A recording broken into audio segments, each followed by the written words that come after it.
इतिहास लिखा है इसमें, कुछ खास छिपा है इसमें। इतिहास लिखा है इसमें, कुछ खास छिपा है इसमें। मर्यादा है, कोई वादा है, विश्वास रखा है इसमें। सात फेरों से मिला ये तो उपहार है, मेरा श्रृंगार है, मेरा श्रृंगार है, मेरा श्रृंगार है, मेरा श्रृंगार है। मंगलसूत्र, मंगलसूत्र, मंगलसूत्र, मंगलसूत्र, मंगलसूत्र, मंगलसूत्र, मंगलसूत्र।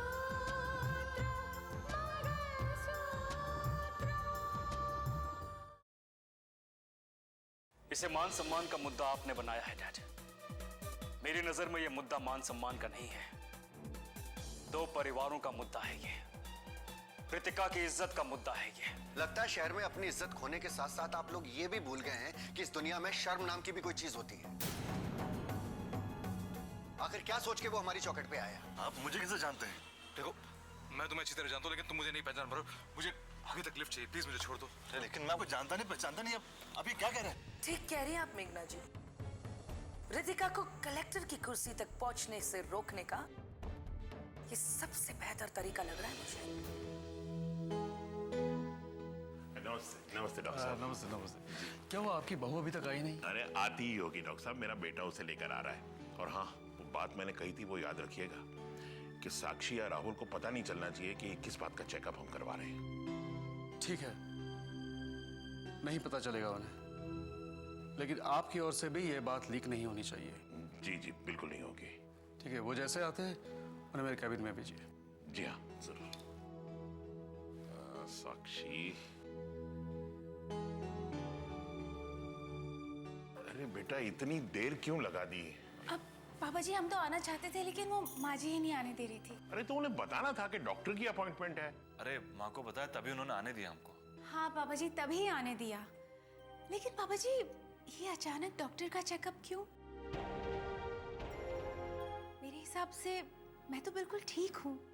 बेटा डॉक्टर की सलाह लेने में तो कोई बुराई नहीं है ना, आखिर वो डॉक्टर है। अगर उसे ऐसा लगता है कि चेकअप की जरूरत है तो है, सुरक्षित रहना ही बेहतर है ना बेटा।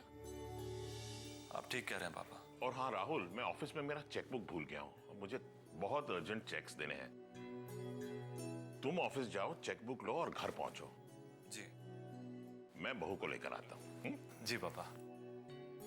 नर्स आइएगा, इनको डॉक्टर के पास ले जाइए और तकलीफ ना हो। जाओ बेटा।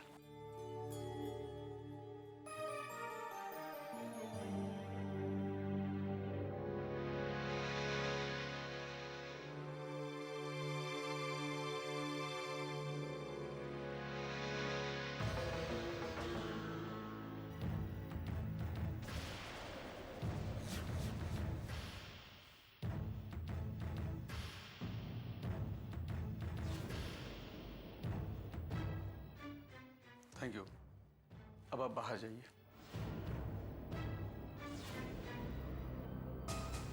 क्या बात है डॉक्टर, मेरा बच्चा तो ठीक है ना? आपको बाद में बता दिया जाएगा।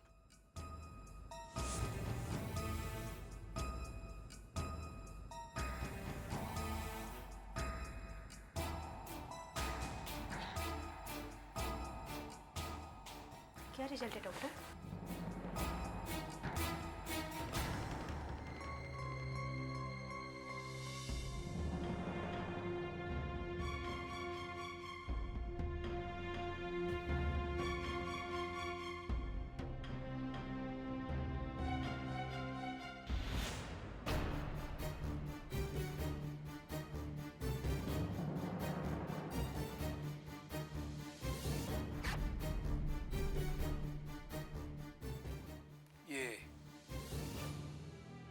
ये क्या है मानस? ये मेरा फैसला है डैड।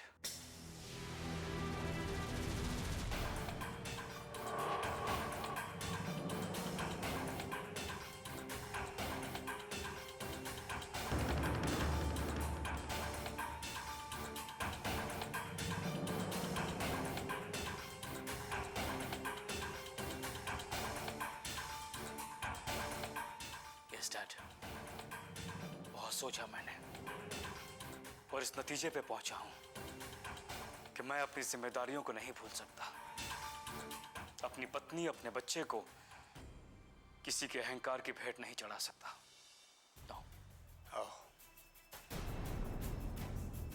तो तुमने फैसला कर लिया है कि तुम ये घर छोड़कर जा रहे हो? इसके अलावा और कोई रास्ता नहीं है मेरे पास। मैं जा रहा हूं डैड। आप लोग अपनी लड़ाइयां लड़ते रहिए।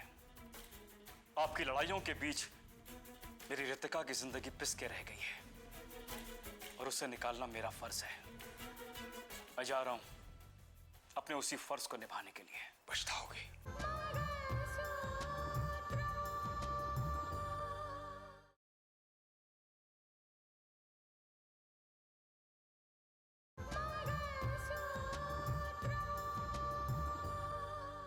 अपने उसी फर्ज को निभाने के लिए। पछताओगे, बहुत पछताओगे।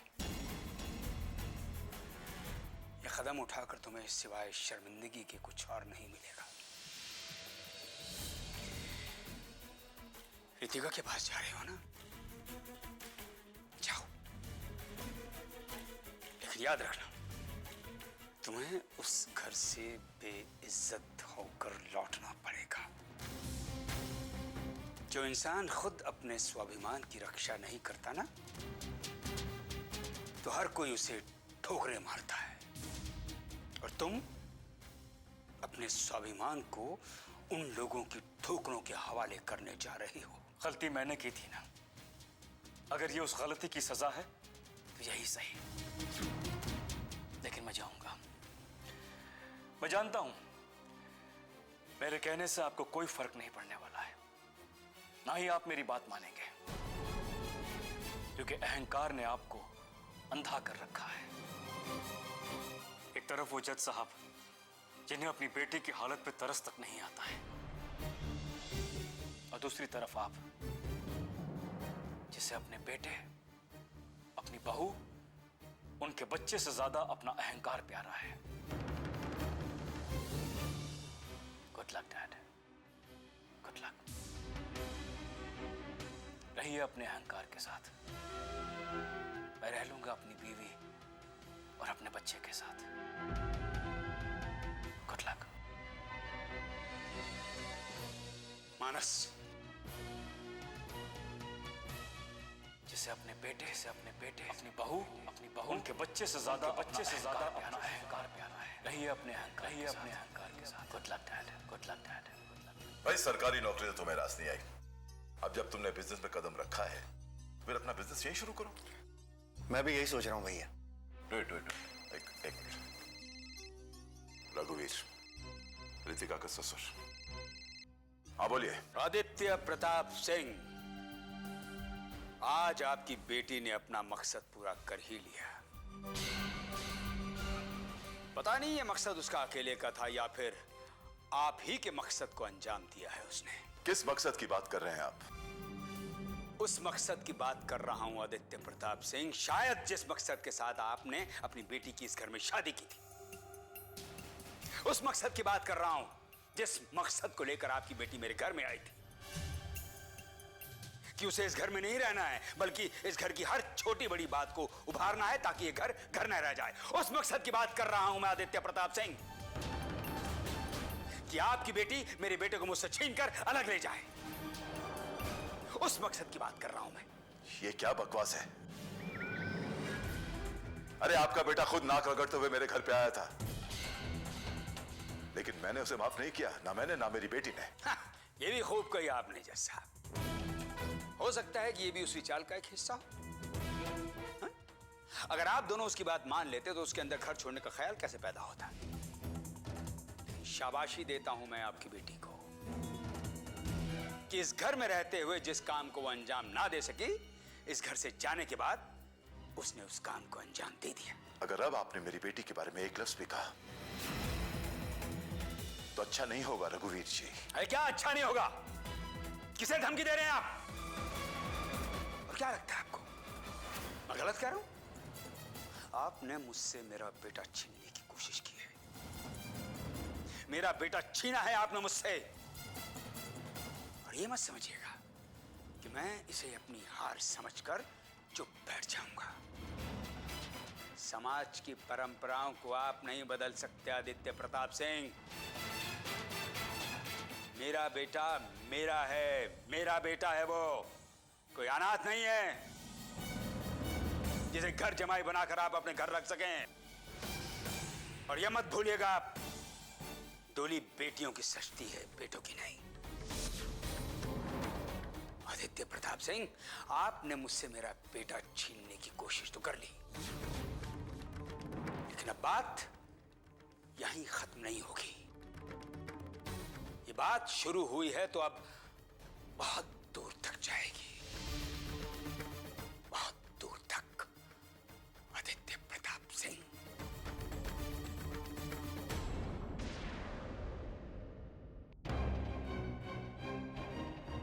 क्या बात है भैया? मुझ पे इल्जाम लगा रहे थे कि मैंने उनसे उनका बेटा छीन लिया है।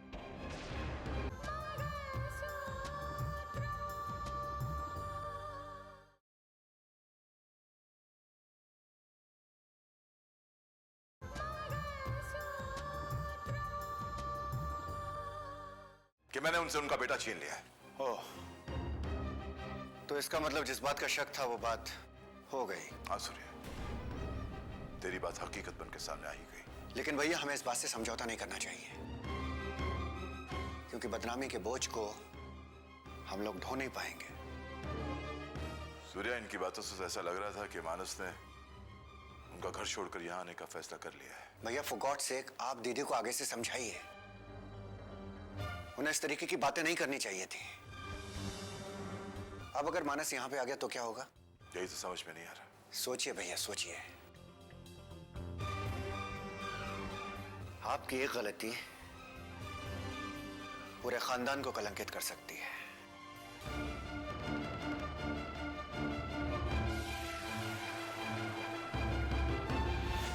डॉक्टर बत्रा, आपने सारे चेकअप कर लिए ना, बताइए नतीजा क्या है? हाँ मंजल साहब, हमने आपकी बहू के सारे टेस्ट किए हैं और उसकी रिपोर्ट मेरे सामने है। अरे तो बताइए ना जल्दी से कि रिपोर्ट में आया क्या है? मंजल साहब, आपके कहने के मुताबिक हमने आपकी बहू के सारे टेस्ट जो रिपोर्ट कराए हैं, टेस्ट करना और उसके रिपोर्ट दिखाना कानूनन जुर्म है। ओफो डॉक्टर साहब, आप भी कहाँ ये सब बातें लेके बैठ गए? आप सिर्फ मुझे बताइए ना कि इस टेस्ट का रिपोर्ट क्या है, प्लीज जल्दी से। तो सुनिए मंजल साहब, आपकी बहू एक बेटी को जन्म देने वाली है। बेटी? डॉक्टर बत्रा, कहीं कोई गलती तो नहीं हुई? आप फिर से चेकअप करना चाहेंगे? मुझे तो कितनी उम्मीद थी कि मेरी बहू सिर्फ एक पोते को ही जन्म देगी, मेरा परिवार आगे बढ़ाने के लिए। मंजल साहब, जो रिपोर्ट्स मेरे सामने आए उससे तो यही पता चलता है कि आपकी बहू बेटी को जन्म देने वाली है। मंजल साहब, बेटी होना या बेटा होना ये तो कुदरत की देन है, हमारे हाथ में कुछ नहीं होता। आपने सही कहा डॉक्टर, हमारे हाथ में कुछ नहीं होता। आदमी चाहे जितना सोच ले, जितने प्लान बना ले, लेकिन होता वही है जो ऊपर वाला लिख देता है। आपने सही कहा डॉक्टर, हमारे हाथ में कुछ नहीं होता। जी हाँ, अगर होता है तो बस वो ये कि उससे छुटकारा पाना। जी? वो कैसे? Simple, abortion.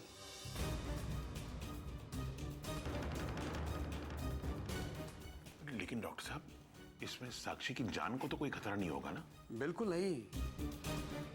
अगर आपको बेटी नहीं चाहिए तो आप अपनी बहू का एबॉर्शन करा दीजिए, फिर 2 महीने बाद एक नई खुशखबरी सुनने के लिए तैयार हो जाइए। जी? तो मैं कुछ समझा नहीं।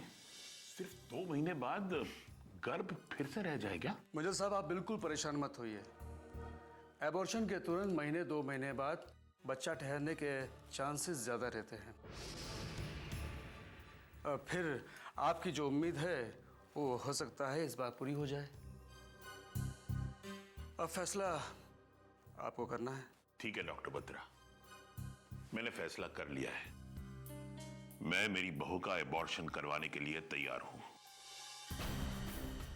मुझे पोती नहीं चाहिए, सिर्फ पोता चाहिए, सिर्फ पोता।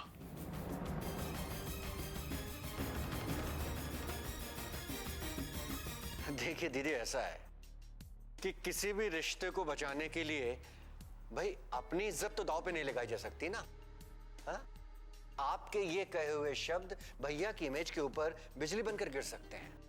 ये क्या कह रहे हो तुम सूर्या? दीदी, वो कहते हैं ना कि आदमी को कुछ भी बोलने से पहले एक बार जरूर सोच लेना चाहिए।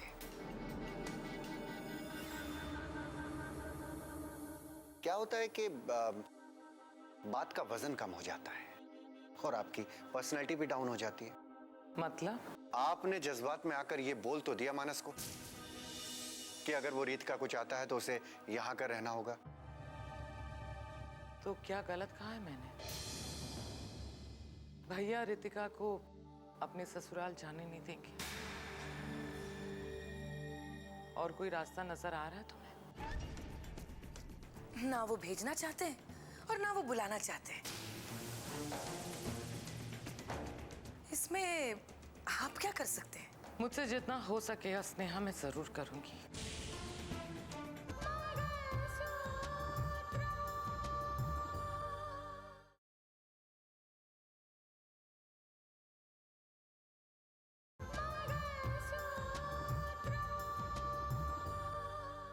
मुझसे जितना हो सके स्नेहा मैं जरूर करूंगी। पर ना एक बात रह जाएगी कि रितिका की पूरी जिंदगी के अकेलेपन के जिम्मेदार हम लोग हैं। एक पति और पत्नी के बीच में जो दूरियां पैदा हुई हैं वो हमारी वजह से हुई हैं। आपको मालूम है दीदी कि मानस आ रहा है इस बात को लेकर उस रघुवीर के बच्चे ने भैया की कितनी इंसल्ट की है।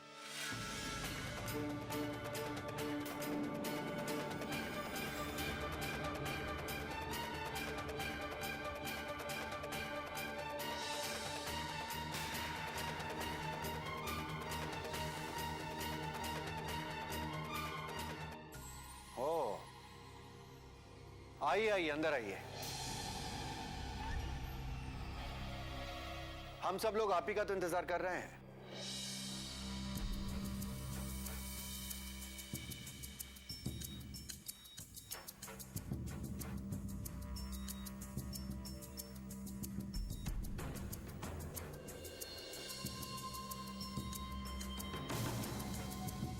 तुम्हारे पिता ने हमें पहले से ही खबर दे दी थी कि तुम आने वाले हो।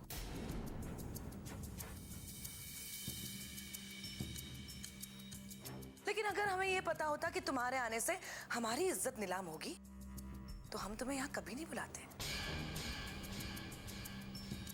हाँ मानस, हम तुम्हें यहां रखकर वो सब सुनना नहीं चाहते हैं जो आपके पूज्य पिताजी ने हमारे भाई को सुनाया है। नहीं स्नेहा, भैया से मैं बात करूंगी।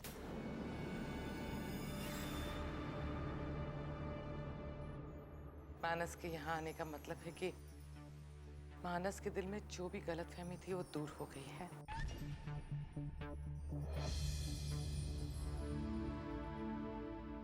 और मानस हमारी रितिका से बहुत प्यार करता है। मेरा ये फैसला है कि मानस यहीं रहेगा हमारे साथ। ये आप क्या कह रही हैं दीदी?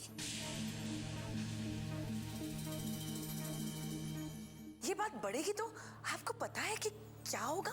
हाँ, सोच लिया। जो भी होगा देखा जाएगा। रितिका और उसके बच्चे को मानस की जरूरत है।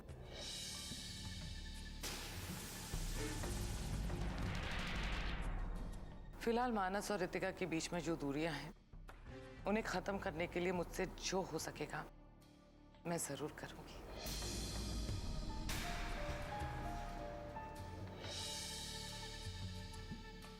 मानस बेटा, चलो मेरे साथ।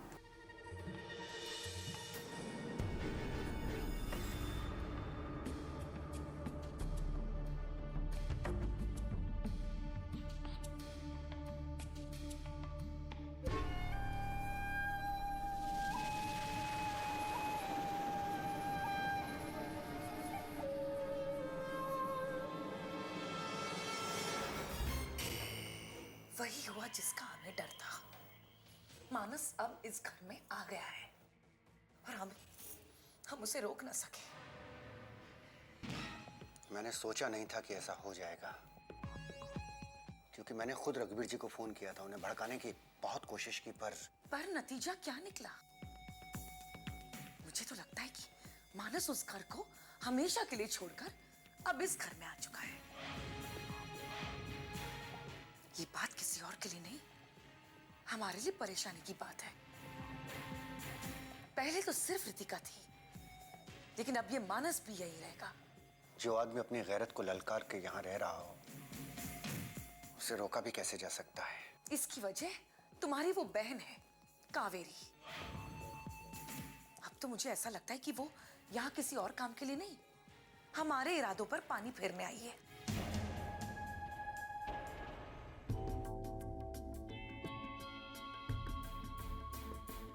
मानस, क्यों आए हो यहाँ पर?